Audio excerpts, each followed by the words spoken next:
Iya, baik. Selamat siang semuanya. Jadi kita akan mulai pembahasan ya untuk materi statistika lanjutan. Jika selama penjelasan teman-teman merasa ada yang bingung, silakan saja langsung ditanyakan.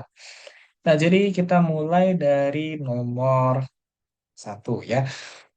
Nah, untuk topik statistika lanjutan, biasanya teman-teman belajar tentang hypothesis testing.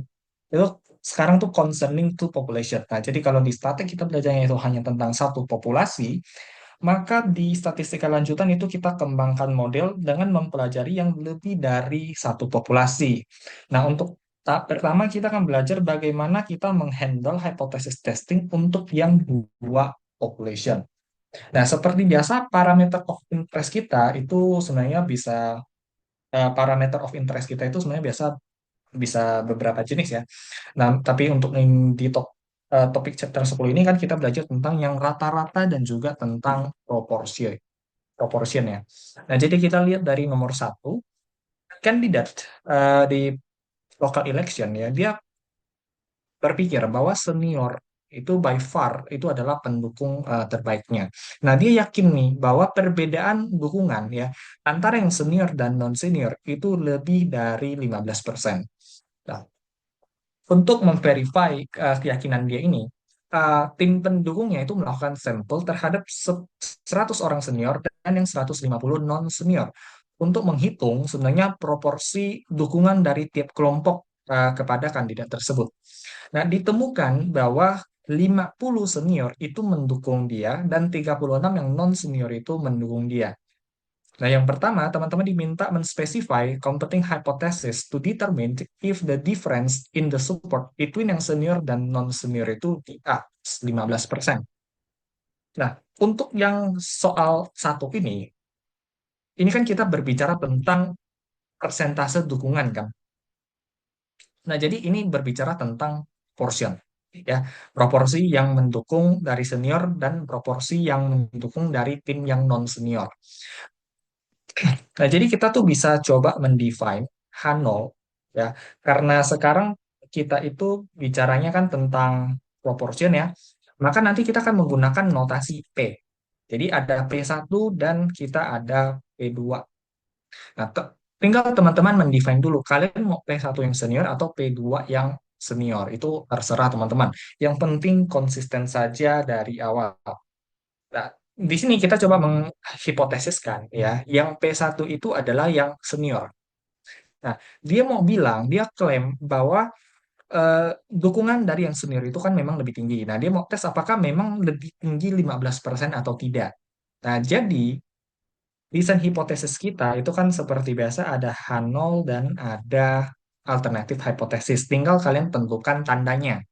Nah, karena ini more than 15% dan more than itu lebih dari, berarti desain hipotesis kita itu akan menjadi kurang lebih seperti ini. Oke, jadi untuk H0 itu kurang dari sama dengan 15% dan HA itu adalah P1 kurang P2 itu di atas 15% atau 0,15 untuk desimalnya. Ya, jadi kurang lebih specify hipotesisnya itu seperti itu saja. Kalau ada yang bingung silakan ditanyakan. Kita ke B. Calculate the value of the test statistic dan buatlah conclusion pada 5% significance level. Nah, sekarang kita akan mencoba menghitung tes statistik ya untuk kasus yang proportion. Nah, untuk proportion, kita itu menggunakan distribusi Z. Oke?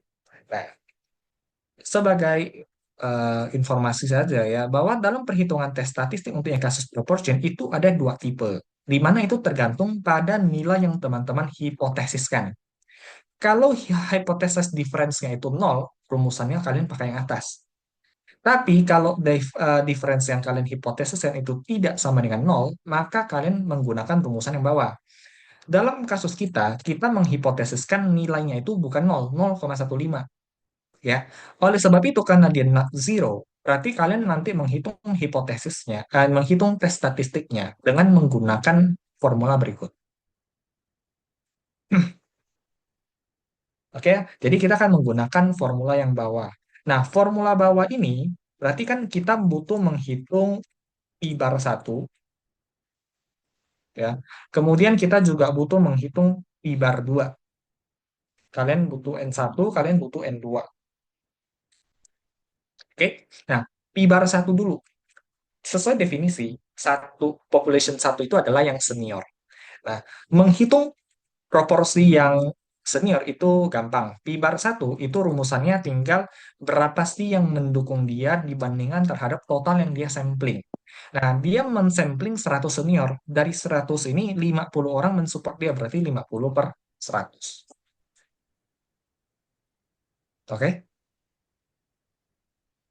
Pi bar 2 itu kan non senior, berarti dari 150, 36 mendukung, berarti 36 per 150. Berarti ini adalah proportionnya. Nah, untuk N1 itu 100 orang, N2 itu adalah 150. Ya, kurang lebih seperti itu. Nah, kalau sudah kita bisa coba mendevelop angka-angkanya ke dalam formula ya. Untuk pi bar 1 kurang pi bar 2 berarti 0,5 kita kurangi dengan 0,24. Lalu kita kurangi D0 kan sesuai formula. Nah, hypothesis difference-nya itu berapa? Nah, di mana dalam formula persamaan kita itu di 0,15. Next, itu di bagian bawah itu ada untuk si standard error daripada eh, sampel statistik kita. Nah, untuk kasus kita, berarti kan kita ngikut aja ya dengan formulanya. Pi bar 1 itu 0,5, kita kalikan 1 min pi bar 1 yaitu 0,5 lagi. Lalu kita bagi dengan sampel size-nya. Sampel size-nya itu di 100. Lalu kita tambah dengan yang untuk sampel kedua. Sampel kedua ini kan 150. Untuk nilai pi bar 2 itu adalah 0,36 dan 24, sorry. Kurang lebih seperti itu.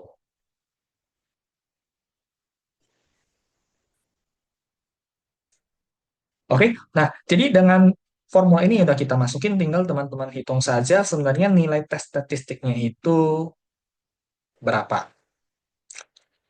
Oke, mungkin yang repot adalah di perhitungan untuk standar error ya.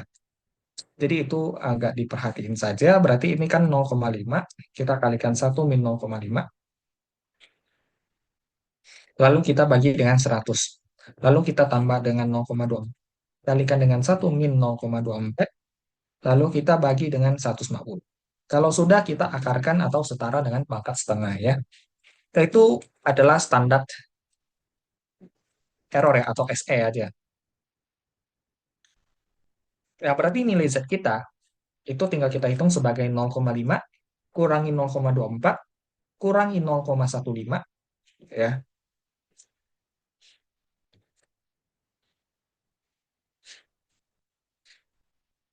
Lalu kita bagi dengan standar errornya di sini. Kita dapat angka 1,8. Berarti Z ini nilainya adalah 1,80. Sampai di sini ada yang mau ditanyakan, silakan saja. Kak, sorry, tadi gue kayaknya agak kelewat. Kalau cara tahu hipotesis difference-nya itu nol atau bukan nol, lihat dari mana ya, Kak? Oh, dari soal dia ada bilang more than 15% di sini. Oh, itu pasti di state ya, Kak, di soal. Pasti. Kalau Oke, ada angka dia pasti state kok. oke baik, Kak. Makasih, Kak. Yuk.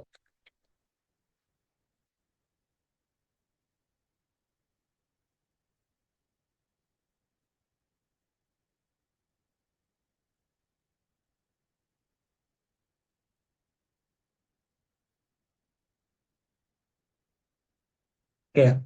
Jadi kita lanjutkan. Jadi teman-teman sudah menghitung tes statistik. Nah, untuk membuat suatu kesimpulan, kalian harus tentukan kalian reject atau do not reject. Nah, simpelnya adalah kita menggunakan pendekatan critical value ya.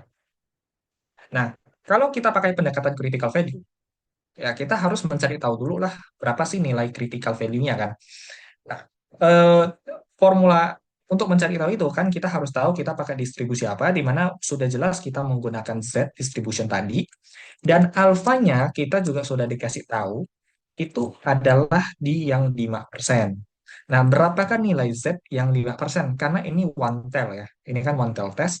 Nah, jadi teman-teman nanti di ujian itu pasti disediain tabel, tabel Z. Nah, tinggal teman-teman cari saja yang luas di ujung sisi kanannya itu 0,05 ya. Atau luas sisi kirinya itu berarti 0,95. Nah, kalau kalian lihat, itu ada kurang lebih di daerah sini nih. 0,9495 sampai 0,9505. Berarti 95 itu di antara mereka berdua kan. Berarti ini ada di baris 1,6 dan di antara kolom yang 4 dan 5. Berarti kurang lebih harusnya nilainya di 1,645. Oke. Nah, aturan penolakan eh, H0 itu berdasarkan critical value adalah reject H0 kalau tes statistik memang di atas critical value. Dalam kasus kita, ya, since tes statistik kan 1,8 di atas 1,645, jelas kita reject H0. Oke ya, since the test statistic ya is greater than 1,645, then we reject null hypothesis. Nah, kalau kita reject null hypothesis, conclusionnya apa? Berarti memang betul support dari yang senior itu lebih tinggi 15% dibandingkan yang non senior. Ada pertanyaan sampai di sini?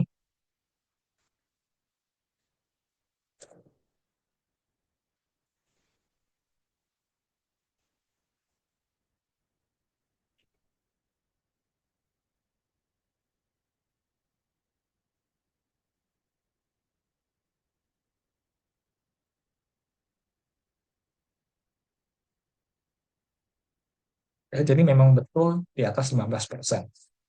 Nah, dan yang C, determine the p-value and can you have the same conclusion B. Nah, jadi teman-teman mencari p-value ya. Nah, untuk mencari pada p-value itu adalah probability daripada tes statistiknya. Nah, dalam kasus kita, kita dapat Z itu 1,8. Berarti nanti kita coba mencari tahu berapa sih nilai probabilitas bahwa Z itu di atas, ya, atau Z itu lebih dari 1,80. Nah, itu nanti tinggal kalian hitung aja sebagai satu dikurangi probabilitas bahwa Z itu kurang dari 1,80 ya. Tinggal kalian refer ke tabel ini. 1,8 itu ada di sini. 1,80 nih. 0,9641. 1 kurang 0,9641. Kalian dapat angkanya di 0,0359. Oke, aturan rejection pakai p-value adalah reject H0 kalau p-value di bawah lebih kecil daripada significance level. Nah, dalam kasus ini significance level 5%, p-value 0,0359 atau 3,59%. Karena p-value di bawah 5%, maka kita reject H0. Berarti apakah keputusan kita sama? Pasti sama ya. Jadi mau pakai p-value ataupun critical value, hasilnya itu pasti sama. Oke, sampai di sini ada yang mau ditanyakan?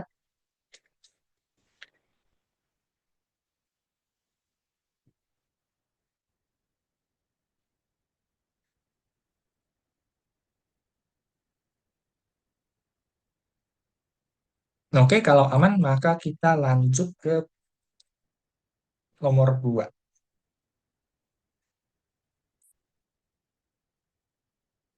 City Police Department itu dia mau tahu apakah the new law enacted to curb the traffic violation eh, itu efektif gak sih sebenarnya menurunkan jumlah kecelakaan mobil. Jadi mereka secara acak mensampel dalam 1 minggu before and after the law was passed and menghitung ya jumlah kecelakaan tiap hari dalam setiap minggu ya.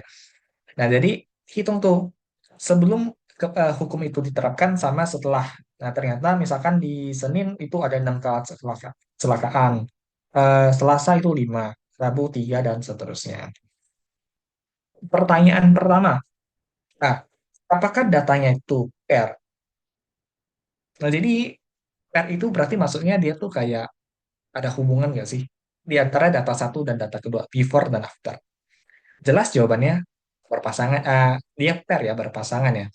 Eh, karena kalian tuh membandingkan kecelakaan ya before dan after hukum itu diterapkan dan itu kita ikat mereka berdasarkan hari. Nah, jadi itu alasan kenapa dia pair. Oke ya. Yang B, hitunglah yang namanya mean of the difference. Nah, jadi sebenarnya kan kalau lihat soal ini kan ini adalah before after study ya. Di mana berarti ini sebenarnya hypothesis testing juga yang concerning to population, tetapi ini untuk kasus yang dependent sampling. Untuk menghitung mean difference, maka kita perlu membuat uh, table lah ya untuk melakukan perhitungan itu. Jadi kita,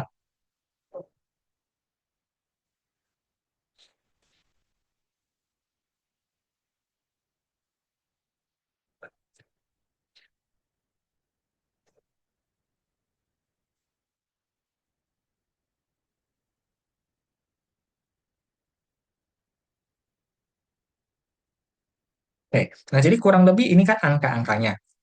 Untuk mengerjakan soal yang sifatnya yang R ini, ya, kita harus menghitung yang namanya DI atau difference. Nah, difference ini kita bisa define sebagai misalkan after kurang before. Nah, jadi after dikurangi before. Nah, kita hitung masing-masing untuk ketujuh hari tersebut. Nah, lalu teman-teman tinggal rata-ratakan aja. Ini tuh sebenarnya nilainya berapa. Ya, jadi kalau kita rata-ratakan nilainya adalah min satu. Jadi itulah jawaban B. Compute the mean of the difference itu adalah min satu jawabannya. Oke?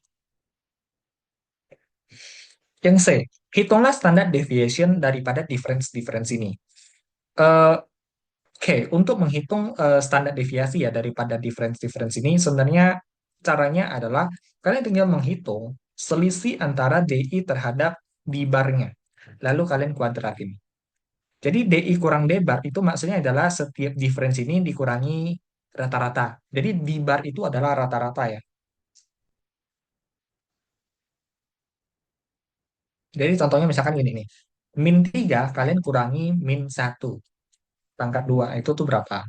Kemudian min 4 kalian kurangi dengan min satu kalian pangkat 2 itu nilainya berapa? Nah, tinggal lakukan proses ini berulang-ulang aja sih.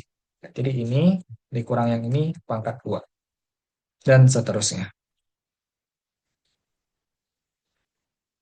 Oke, jadi kurang lebih hasilnya adalah seperti ini. Ya, setelah teman-teman selesai menghitung ini difference ini habis itu kalian kuadratin, jangan lupa kita sum ya. Teman-teman sum ini semua ya. Lalu kalian bagi dengan n min satu.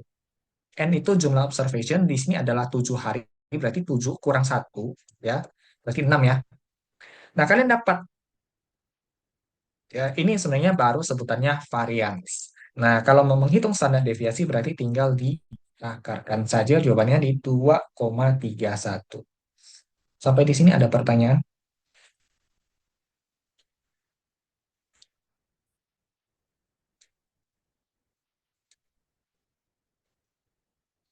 Jadi ini rumus untuk teman-teman menghitung standar deviasi daripada difference-difference-nya. Kemudian kita ke soal B. Apakah hipotesis ini one atau two tail test?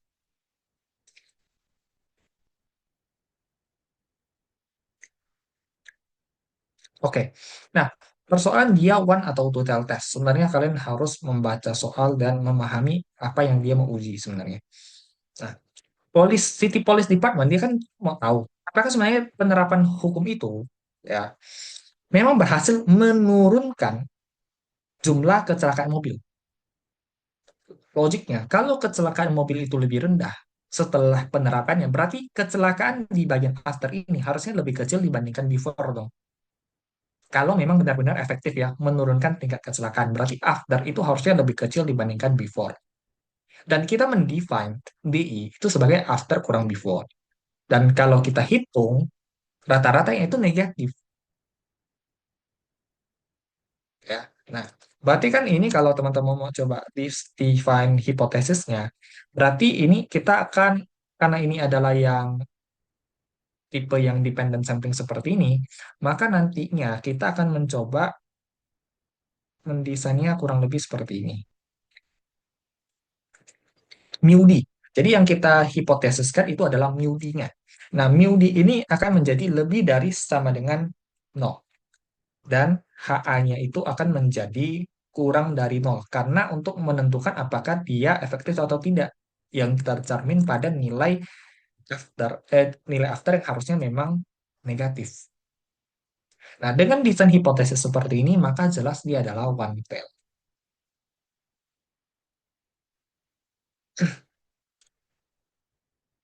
Oke, jadi kurang lebih seperti itu cara melihatnya ya.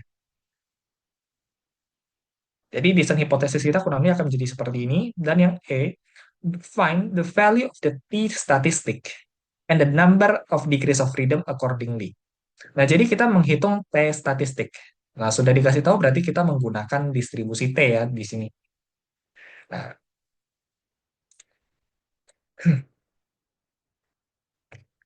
untuk formula daripada tes statistik yang dependent sampling itu rumusannya adalah kurang lebih seperti ini. Jadi kita butuh d bar ya. Nah, jadi di bar ini kita akan kurangi dengan yang kita hipotesiskan nilainya, yaitu D0, dibagi dengan standar error daripada si D, ya, standar error daripada difference-nya. Standar error daripada difference itu hitungannya adalah SD dibagi dengan akar N. Oke, sampai di sini aman?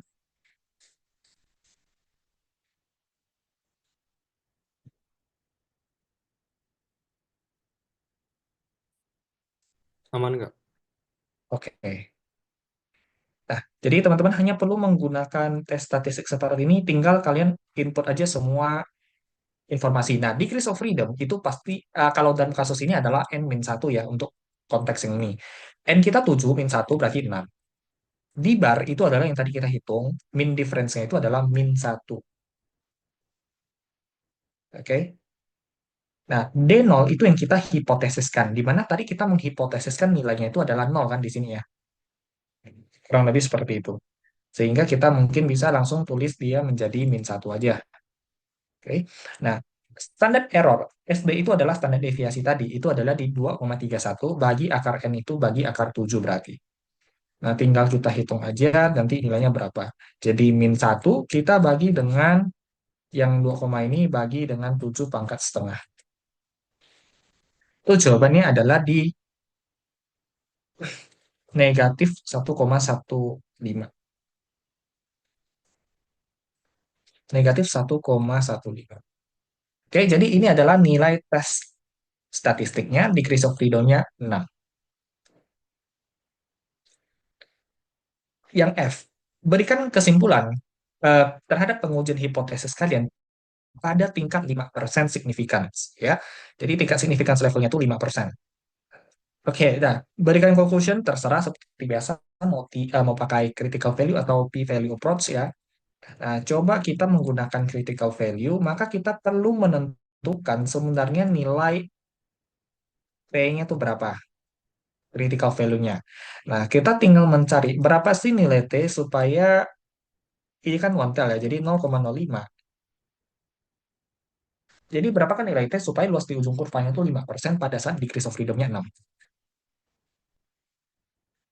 Nah, jadi kalau kita lihat di sini, ini adalah tabel T. Kalian tinggal cari yang DF-nya 6, ya, DF-nya 6. Lalu kalian cari yang alfanya 5% nih. Ini 5%.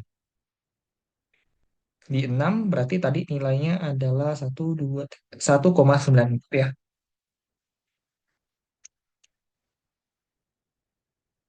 Nah, tes kita ini kan adalah left tail ya. Angka ini barusan yang kita ambil itu right tail. Cuman karena dia simetris ya, tinggal kita minuskan saja ya. Jadi kurang lebih nilainya akan menjadi min 1,94.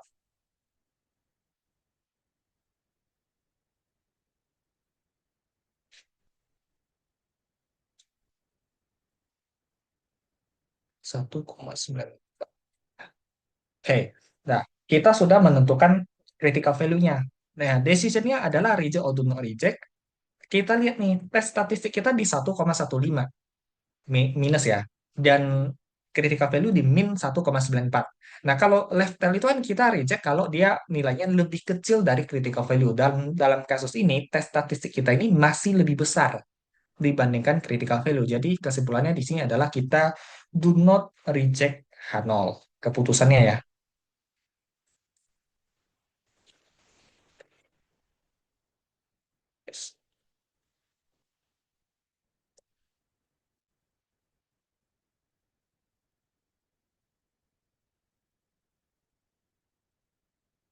Kalau kalian tes sisi kanan memang betul, kalau dia lebih besar kalian reject. Tapi ini tesnya ke sisi kiri ya. Maka dia butuh syaratnya dia harus lebih kecil dari critical value untuk dia reject. Jadi kita memang di sini kita gagal reject Hanol. Sehingga kita bisa bilang bahwa tidak terdapat bukti yang cukup kuat ya bahwa memang penerapan hukum baru itu menurunkan jumlah kecelakaan mobil. Pada tingkat signifikansi 1%, apakah kesimpulan kalian berubah? Jawabannya adalah tidak. Ya, karena kalau di 5% kalian gagal reject, apalagi di yang 1%, gitu loh ya. Jadi yang 1% aja kalau kalian lihat, dia butuh critical value itu di 3,14. Jadi kalian butuh angka yang lebih kecil dari negatif 3,14 untuk reject. Ya, jadi kalau di 5% itu gagal, maka yang di 1% juga pasti gagal reject. Kurang lebih seperti itu. Sampai di sini teman-teman ada yang bingung? Kak, gue mau nanya. Jadi untuk yang poin D-nya ya, itu kan itu tadi one tail.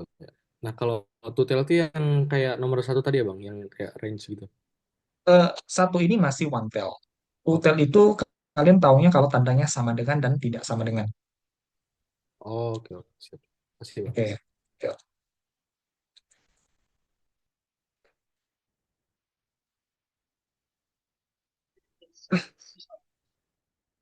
Ada lagi yang lain mau ditanyakan? Silakan.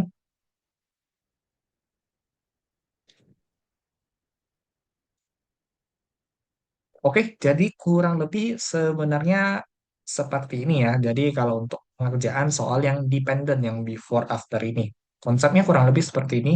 Perhitungannya ini sebenarnya mirip dengan pengujian hipotesis yang satu population ya. Kurang lebih seperti itu. Nah, jika tidak ada pertanyaan, kita bisa lanjutkan ke topik 3. Sudah jelas kalau kalian lihat tabel seperti ini adalah tentang ANOVA ya. Mau nanya yang sebelumnya mungkin. Ya, Kak, berarti dua soal yang pertama tadi itu tentang inference juga kan, tapi beda kasus aja gitu. benar. Beda kasus.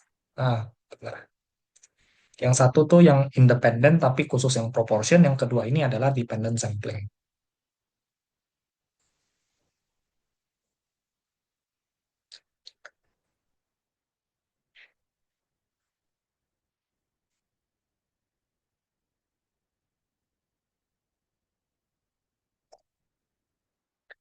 Oke, jika teman-teman nanti masih ada yang bingung, silakan aja ditanyakan ya kalau udah lewat, nggak masalah. Kita lihat ke problem 3. Eh, Ponzo Kurniawan itu adalah Vice President of Engineering for a manufacturer of household washing machine. Nah, jadi as part of the new product development project, dia tuh mau menentukan optimal ya waktu siklus cuci satu kali cycle ya untuk cuci. Nah, included in the project is the study of the relationship between the detergent yang digunakan. Jadi 4 merek deterjen dia pakai dengan panjang waktu dia cuci. Lama waktu dia cuci baju itu bisa 18, 20, 24 atau 20, 22 atau 24 menit. Nah, untuk menjalankan eksperimen ini, 32 standar household, jadi ya intinya pakaiannya lah ya, itu coba dimasukkan ya dengan jumlah kotoran yang sama ya, dan itu diassign secara acak ke 16 kemungkinan kombinasi antara di merek deterjen dengan waktu cuci. Jadi misalkan deterjen A dipakai untuk 18 menit, deterjen B A 20 menit, deterjen A 22 menit, kemudian bisa deterjen B 18 menit dan seterusnya. Maksudnya kayak gitu. Nah, hasil dari jumlah kotoran yang berhasil dibersihkan ya, itu ada di tabel ini dalam kilogram. Jadi kalau dia pakai merek A 18 menit, ini tuh ada yang hilang 0,065 kilogram, ada yang hilang 0,055 kilogram kotoran. Kurang lebih maksudnya seperti itu. Yang pertama, teman-teman diminta complete the ANOVA table below by filling the empty cell. Sorry. Nah, jadi kurang lebih Ini informasi yang diberikan di soal, ini yang udah aku keluarin di sini, jadi bisa kita pakaikan formula nanti, ya. Jadi tinggal kita lengkapin wilayah-wilayah yang sudah aku shadingkan warna. Nah, ini untuk datanya. Kalau teman-teman lihat pada struktur data seperti ini, maka ini sebenarnya adalah ANOVA yang two-way ya, two-way ANOVA dengan interaction. Ya, dia two-way karena kita punya dua vektor di sini. Yang pertama itu adalah si merek deterjen. Yang kedua itu adalah cycle time. Jadi waktu cuci mesin cuci bajunya. Jadi mau yang 18 menit sampai 24 menit. Nah, jadi ini kan adalah menentukan bahwa dia adalah two-way. Nah, persoalan dia interaction ini muncul karena di setiap combination itu ada lebih dari satu observation. Jadi kalau teman-teman lihat di kombinasi A dan 18 menit itu ada dua kemungkinan. Ada dua hasil ya. Ada dua observasi lah. Nah, berarti kalau dia ada replication seperti ini berarti dia sebenarnya untuk yang kasus interaction. Kalau dia cuma satu berarti yang two-way ANOVA without interaction. Oke? Kurang lebih sebenarnya seperti itu ya. Jadi kenapa kita bisa tahu ini interaction atau bukan. Oke, nah tinggal teman-teman lengkapin untuk tabel-tabel berikut. Nah, tinggal kita hitung nih, yang mana yang gampang kita kerjain duluan. Biasanya di F itu gampang ya, degrees of freedom. Untuk sampel, sampel itu dia merefer ke row. Ya, karena kalau kolom udah jelas berarti kolom, kan? Berarti sampel itu adalah row. Nah, rumus degrees of freedom yang sampel itu adalah R-1, kolom itu C-1. Oke, sampel kita tuh ada berapa row? Satu, dua, tiga, empat. Jadi kita punya 4-1 ya. Kolom kita juga punya 4 kolom, 4-1. Jadi 3 juga. Interaction, ya, interaction itu rumusannya adalah R-1 kalikan C-1. Oke, kalau teman-teman ingat ya. Berarti ini kalikan ini ya, 9. Kemudian untuk yang within ya. Nah, kalau untuk within itu kalau kalian mau hafal rumus, itu rumusannya adalah R kalikan C dikalikan W-1. Di mana W itu adalah number of replication. Jadi di dalam satu sel itu ada berapa observation. Oke, nah berarti rumusannya itu adalah R kita itu kan 4. Kolom kita juga 4. W kita itu satu combination itu ada dua kali ya pengambilannya. Jadi nanti W-1 berarti 2-1. Sehingga kalian dapatnya 16. Total itu sebenarnya tinggal kalian sum ya. Atau kalau kalian mau total itu adalah N-1. Ini total itu ada 32 observation ya. 32-1 itu 31. Itu sum. Atau kalian sum itu juga boleh. Oke, jadi kurang lebih untuk struktur tabelnya ini seperti berikut ya untuk perhitungannya.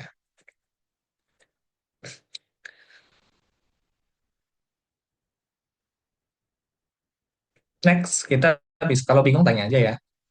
Eh, Berikutnya ini adalah untuk min ya, min Kak mau square nanya Kak, error ya. itu yang SS itu kan yang sampel sama interaction udah keisi, kalau columns-nya enggak. Eh, Biasanya yang two way with interaction itu biasanya udah keisi ya. Karena kalau kalian mau hitung sendiri itu lumayan repot biasanya. Kok jujur kadang aku sendiri masih bingung Kak, kayak one way two way itu gimana bedanya. Oke. Nah, gini. Jadi kalau dia two way, dia tuh menjelaskan menggunakan dua vektor. Atau misalkan gini aja lah, kita pakai contoh lain. Misalkan persoalan tentang lama waktu kalian sampai ke kampus UI misalkan. Misalkan ada si A, si B, si C, si D. Eh, kalian mau eh, kalian mau lihat kenapa ada yang bisa cepat sampai kampus, ada yang bisa lama sampai kampus. Logika pertama pasti tempat tinggalnya dong. Ya gak? Kalian pakailah daerah. Mungkin ada yang daerahnya di Jakarta Selatan, atau ada yang di daerah Cibubur, ada yang di daerah Bekasi, ada yang di daerah Depok. Tentu kalau yang daerah Depok nyampe UI lebih cepat dong.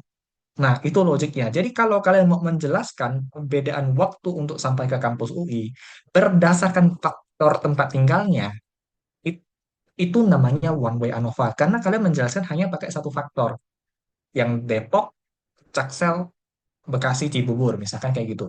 Jadi cuman ada satu faktor, itu namanya wilayah. Nah, itu Oh, namanya one way. berarti cuma Bisa? satu satu ini aja, satu penyebab aja pokoknya ya. Atau misalnya satu Benar. yang kita teliti tuh dia cuma dari satu sumber gitu lah yang mungkin. Yes. Benar. Outputnya berarti kedua faktor gitu aja sih konsepnya. Oh, berarti kalau ini two way karena ada dua ya, ada dari Deterjen, brand merek, sama cycle waktu cuci. time-nya. Yes, benar. Oke, oke.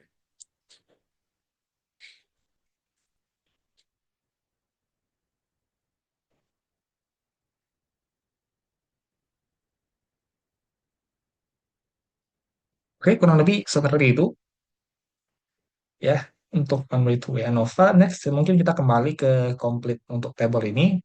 Untuk mean square itu kan juga teman-teman pasti tahu lah, itu simple, tinggal SS dibagi di F doang ya. Jadi dapatnya 0,00477. Untuk SS, kalau jadi logiknya kan kalau MS itu adalah SS dibagi di F, berarti kalau SS itu adalah MS kalikan di F doang kan. Nah, jadi tinggal kalian putar balik aja. Berarti ini kali ini dapatnya sekian. Interaction juga sama, berarti SS dibagi di F. Nah, kalau ini within dua-duanya kosong kan. Ini kosong, ini kosong. Caranya, kalau within, ini kalian bisa hitung SS-nya dulu. Karena SS ini jumlah semua itu harus sama dengan SS total. Berarti within itu tinggal total, kita kurangi yang atas-atasnya. Itulah SS-nya. Kalau untuk MSE-nya berarti SS dibagi di F doang. Selesai. Ada pertanyaan sampai di sini?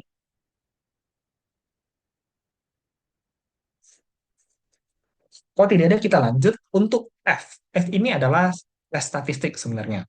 Rumusannya simple, tinggal mean square itu dibagi dengan mean square yang error atau yang within. Oke, jadi apapun itu selalu kalian bagi dengan yang within atau yang error. Oke, kurang lebih seperti ini hasilnya.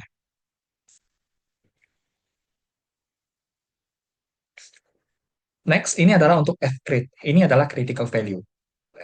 F crit ini tergantung kita mau evaluate di berapa persen ya. Kalau alfanya 5%, ya, kalau kalian ingat ya, F itu kan ada dua degrees of freedom, DF1, DF2.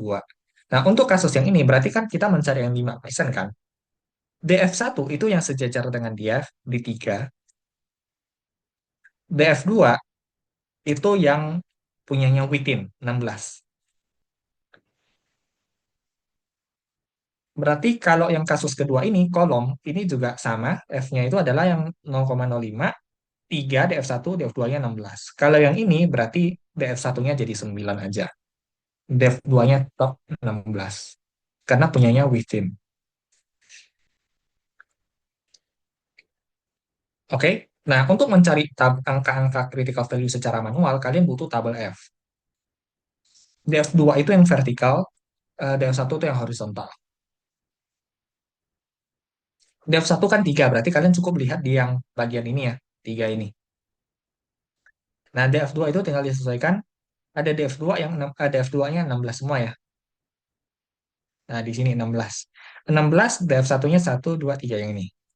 Berarti kalau 5% berarti 3,24 kan?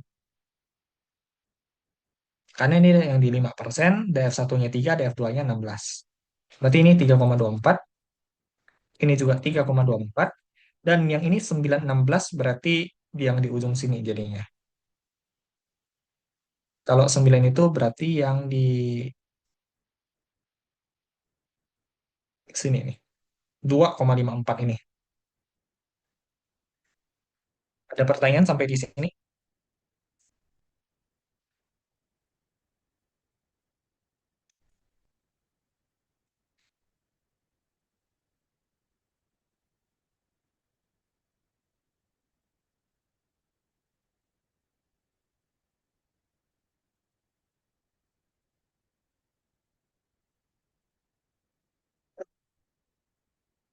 Berikutnya kita bisa lihat ke soal B. Ya. Conduct the appropriate test of hypothesis for differences in factor means. Nah, jadi melakukan pengujian hipotesis untuk perbedaan pada vektor means. Nah, di sini vektor means itu kan berarti kita punya dua vektor, vektor A sama vektor B. Nah, tinggal kita lakukan pengujian ini dua kali ya. Pertama itu adalah untuk si deterjen brand. Nah, untuk deterjen brand, kita harus mendefine dulu hipotesis kita itu akan seperti apa. Basicnya selalu pasti sama lah ya. Kita punya H0 dan HA. H0 kita itu kita bilang bahwa mu-nya itu sama semua. Di mana misalkan deterjen brand, berarti ini kan ada brand A, brand B, brand C, sampai D ya. Nah, jadi mu A sama dengan mu B, sama dengan mu C, ya, sama dengan mu D. Kurang lebih seperti ini untuk desain hipotesisnya. Yang H0-nya, HA-nya itu adalah not all population means are equal. Not all population means are equal. Biasanya kayak gini ya. Nah, jadi ini untuk desain hipotesis. Kalau sudah desain hipotesis, kita bisa hitung tes statistiknya. Ya, untuk kalau ada yang bingung tanya aja. Nah, untuk tes statistik kita ini kan memang akan mengikuti F distribution. Nah, cuman kan kita harus lihat ya. Kalau untuk yang deterjen brand ini DF1 dan DF2-nya tuh berapa? DF posisi yang punyanya si deterjen brand ini kan adalah posisi row ya. Sehingga DF1-nya ini adalah yang ini nih, 3. DF2 itu pasti kita pakai punyanya Within ya atau punya error, yaitu 16. Nah, F statistik itu tadi udah kita hitung sebenarnya. Intinya adalah mean square untuk yang deterjen dibagi mean square error. Mean square deterjen itu adalah 0,000477. Kita bagi dengan yang error. Itu 0,123453. Oke? Nah, kalau kalian hitung tadi ini, yaitu yang ini bagi yang bawah, hasilnya di 8,98.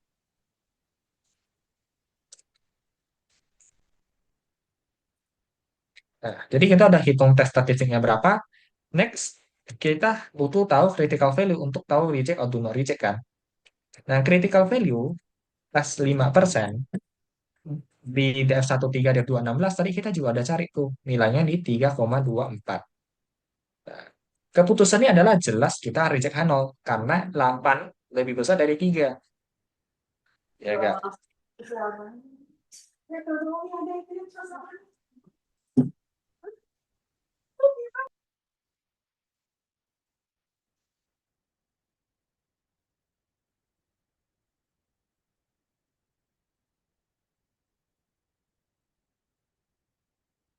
Jadi apa yang bisa kita simpulkan at 5% significance level.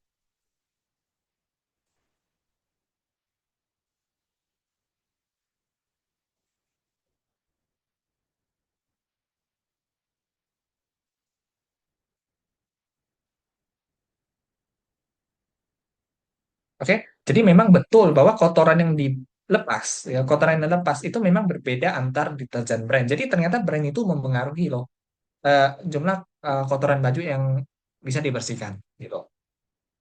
Konsepnya kurang lebih seperti itu, ya. Tapi kalau ini cuma pasti two tail gitu, sama sama dengan sama dengan gitu semuanya.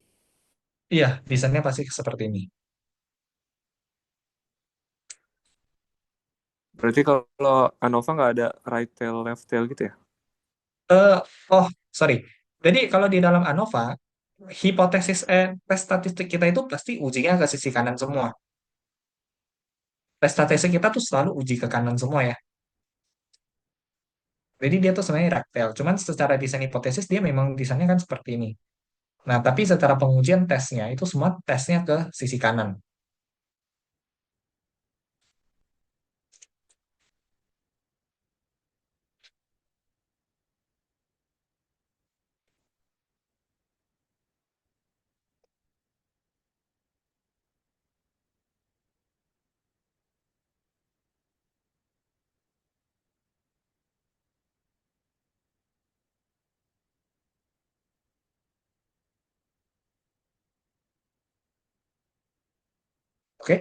Next, mungkin kita lanjut untuk yang tes yang faktor kedua itu adalah cycle time. Nah, cycle time itu sebenarnya konsepnya mirip. Hanya saja tinggal kita ganti ini yang 18 menit, 20, 22, dan 24 menit. Hanya bilang mereka tidak semuanya sama. Next, kita tinggal melakukan tes statistik. Nah, pengujian statistiknya itu, perhitungan tes statistik itu kurang lebih akan sama. Karena ini cycle time itu vektor di kolom, maka kita nanti menggunakan df yang kolom itu kebetulan 3. Untuk ms-nya itu nanti kalian menggunakan yang 0,001435. Ya. MSE-nya sama 0,00053 ya. Nanti untuk nilai tes stat itu di 27,02 yang di sini. Oke? Nah, 27,02. Next. Critical value. Nah, critical value karena DF1, DF2-nya itu sama persis kayak sebelumnya, maka sama dong nilai mereka di 3,24. Nah, dan terakhir adalah kesimpulan. Jelas di sini adalah kita tetap reject null hypothesis juga. Ya. Jadi kita bisa bilang bahwa pada tingkat 5% significance level, the dirt remove itu memang differ by cycle time. Oke, ada pertanyaan sampai di sini? Ada yang bingung?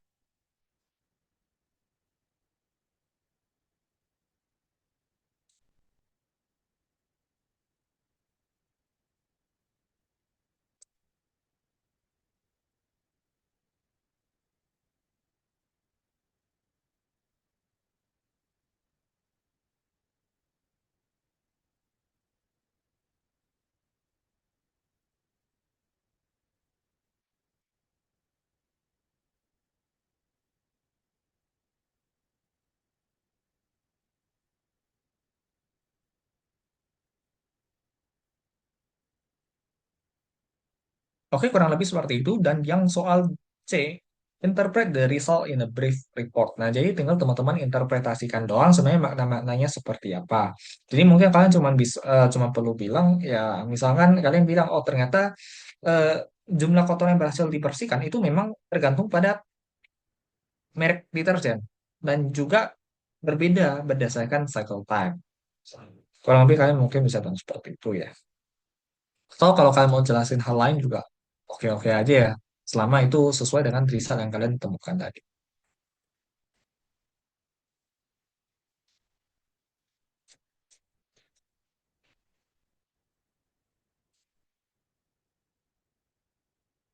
Next, kita coba lihat ke problem terakhir ya di problem 4. A public opinion poll surveyed a simple random sample terhadap 1.000 voters. Respondents were classified by gender and by voting preference. Results are shown in the contingency table below.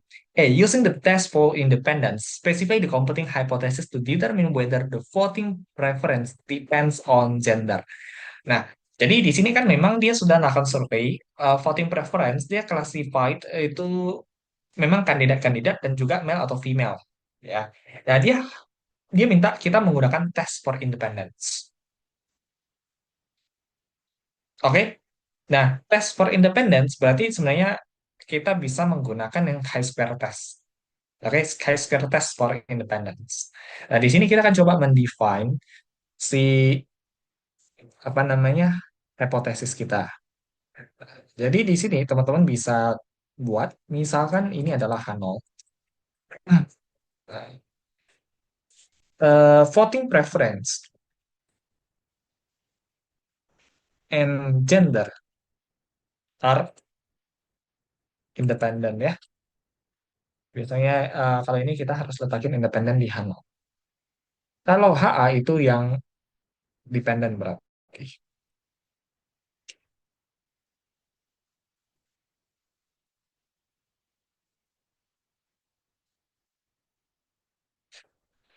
Oke, jadi kurang lebih desain hipotesisnya akan seperti itu. Calculate the degrees of freedom. Ya, berapa degrees of freedom-nya? Perhitungannya adalah C-1 kali R-1. Oke, C kita itu adalah 3 min 1 kalikan dengan R-nya ini adalah 2 row, ya 2 min 1. Berarti degrees of freedom kita 2. C. hitunglah critical value pada 5% significance level. Critical value. Oke.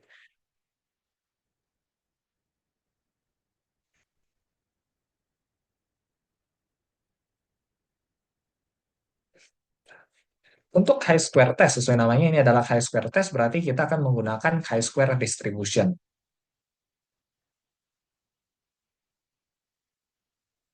Oke, nah jadi ini chi-square di mana kita mau yang 5% ya. 0,05 degrees of freedom kita itu kan tadi kita hitung 2 ya nilainya ya. Nah, berapakah nilai chi-square yang critical value-nya ya supaya luas di sisi kanannya itu 5% dan ini di DF yang 2 2 5% jawabannya di 5,991 ya. 5,991. Yang D, calculate the value of the test statistic. Nah, the value of the test statistic. Untuk menghitung value daripada test statistik, kalian perlu menghitung yang namanya expected frequency dulu. Oke? Jadi teman-teman butuh menghitung yang namanya expected frequency.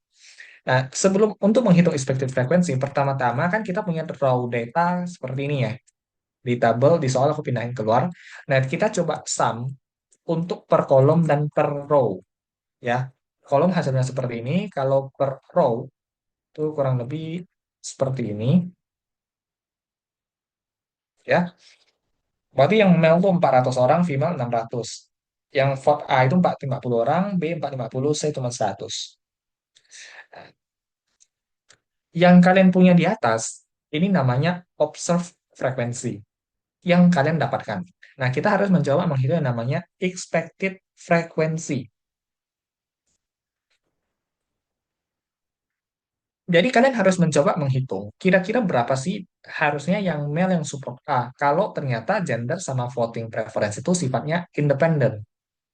Nah, perhitungannya itu adalah tinggal 450 ini teman-teman kalikan dengan 400.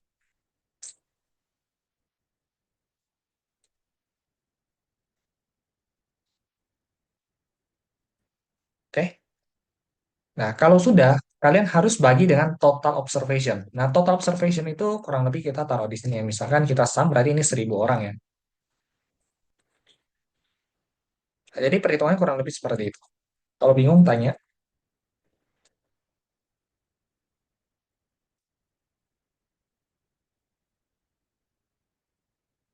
Nah, kalau yang female berarti sama aja 450 yang A kalikan yang female bagi 1000. Oke? Nanti teman-teman bisa hitung untuk yang B dan C juga. Nah, yang B ini juga sama. Yang ini 450 kalikan yang male. Lalu kalau yang female-nya berarti tinggal 450 kali 600 bagi 1000. Yang C sama. Jadi disesuaikan sama row dan kolomnya saja. Ada pertanyaan sampai di sini?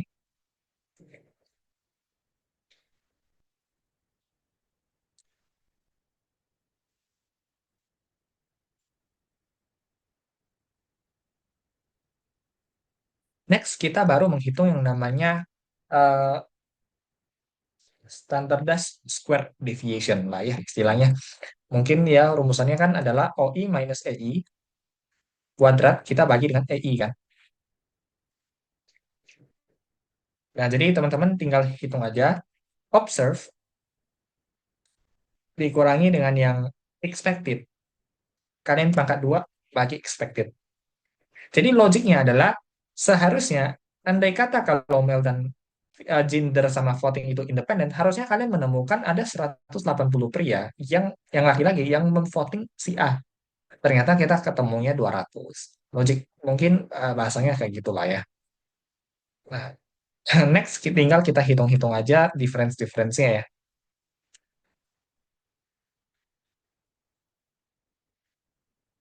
Nah, jadi kalau misalkan untuk yang di sini juga perhitungannya sama, tinggal 150 kurang 180 pangkat 2 bagi 180. Selesai. Sampai di sini ada pertanyaan dulu. Yang merasa susah, ketinggal, silakan.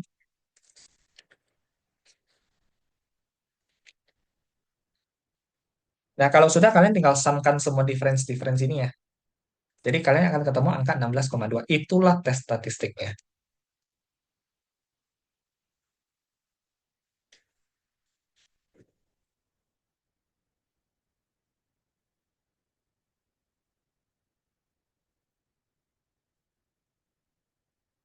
Kalau penulisannya kurang lebih seperti ini ya. Yang E, berdasarkan perhitungan kalian pada soal C dan ED, apakah conclusion kalian? Eh, kita reject atau not reject? Jawabannya adalah we reject H0 ya. Karena jelas tes statistik kita lebih besar dari critical ya. Jadi kita reject H0. Jadi at 5% significance level.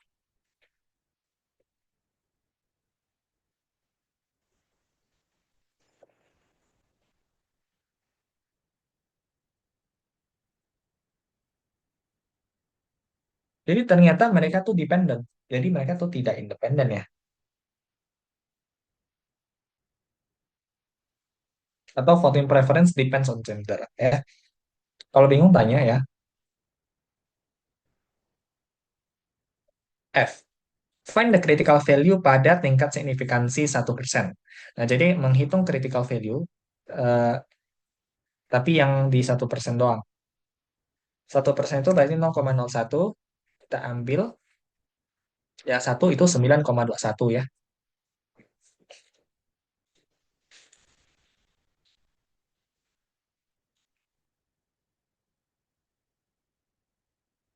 Apakah conclusion kalian berubah pada 1% significance level? Jawabannya, no.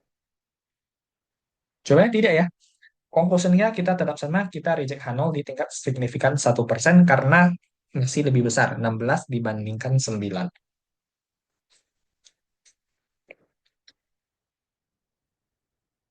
Ada pertanyaan sampai di sini?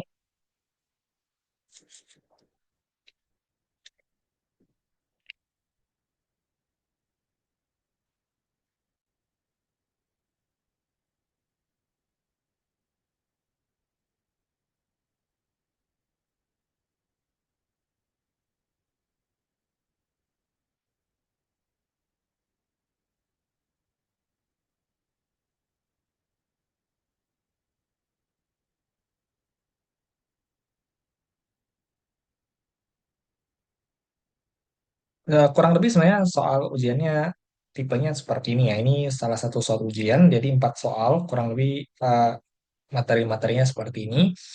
Dan dari keempat soal yang sudah dibahas, silakan jika teman-teman masih ada yang merasa tidak dimengerti, silakan ditanyakan.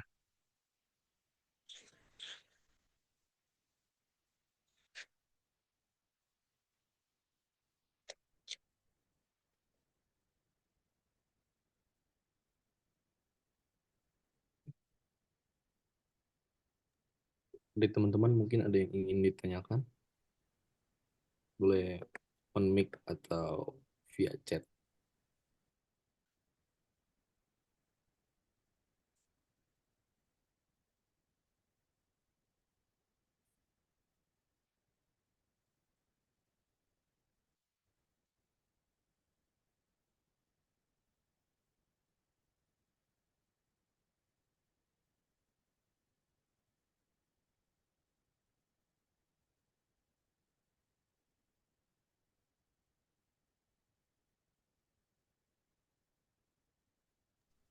Kak, berarti yang pertama tuh kita sebelum ngitung stat ini bab C square kan ya kak ya? Sebenarnya, chapter 12 ya.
Silakan ya jika kalau teman-teman masih ada yang mau ditanyakan.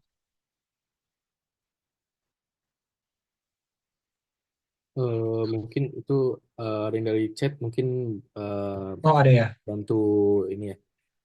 Dari Hmm, Muhammad Al-Fatih, Kak, berarti T-square 3 district and F dist itu selalu right tail ya. Jadi kriteria penolakannya K0 selalu statistik lebih dari crit. oke. Ya, untuk soal tentang chi-square test ya. Jadi di chapter 12 itu teman-teman kan belajar tentang chi-square test for independence. Di situ ada beberapa, sorry, chi-square test ya. Chi-square test itu di situ ada beberapa tipe. Untuk chi-square test for multinomial experiment, chi-square test for independence ya. Kemudian tentang tes for normal distribution juga ada di situ. Nah, untuk tes-tes tersebut itu memang semuanya kita perform ke sisi kanan. Jadi semua memang jadi rectal test. Itu dalam konteks yang seperti itu ya, chi-square test untuk yang tiga tipe itu. Nah, untuk yang F distribution. Nah, FDIS ini kan sebenarnya diaplikasikan pada banyak jenis tes ya, banyak jenis tes yang menggunakan F. Nah, dalam konteks yang kita pelajari di sini ya, khususnya di ANOVA ini ya. ANOVA ini kan kita belajar menggunakan F distribution. Dan di dalam ANOVA semua tes itu memang kita perform ke sisi kanan. Jadi, selama konteksnya membahas tentang yang topik-topik tadi, memang betul yang chi-square dan F itu semua kita perform ke sisi kanan. Ya, tapi bukan berarti semua yang pakai chi-square dan F itu soal sisi kanan ya. Tapi untuk soal-soal yang tadi kita bahas, itu memang betul semuanya ke sisi kanan. Kurang lebih seperti itu.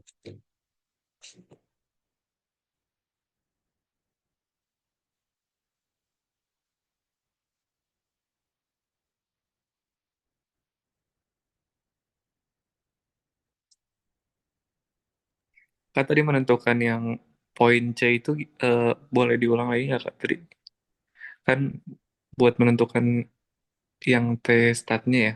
Eh, Sorry, ini saya yang nomor 4 ya.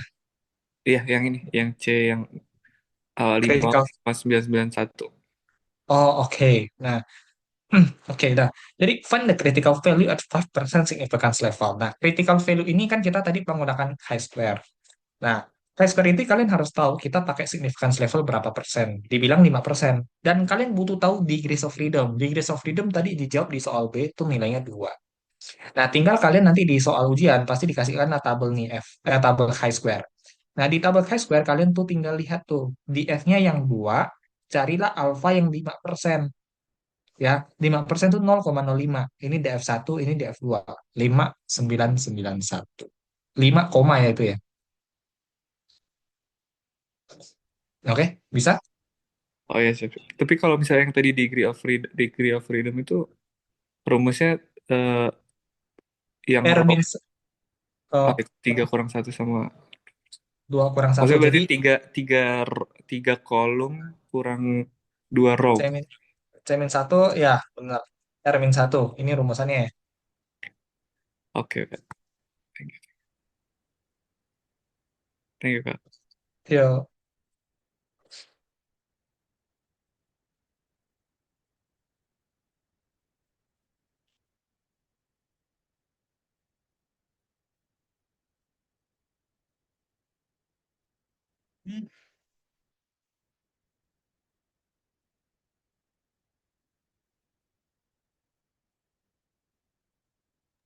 Ada lagi dari teman-teman yang ingin bertanya, boleh lewat chat atau unmute.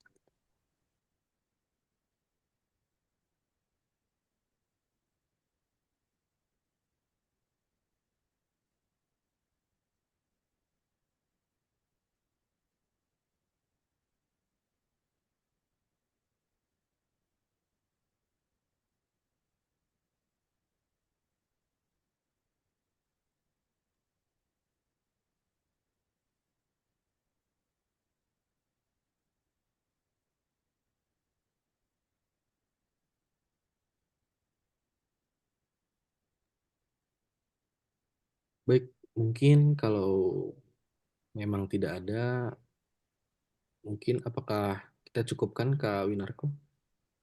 Ya, boleh. Hmm. Baik.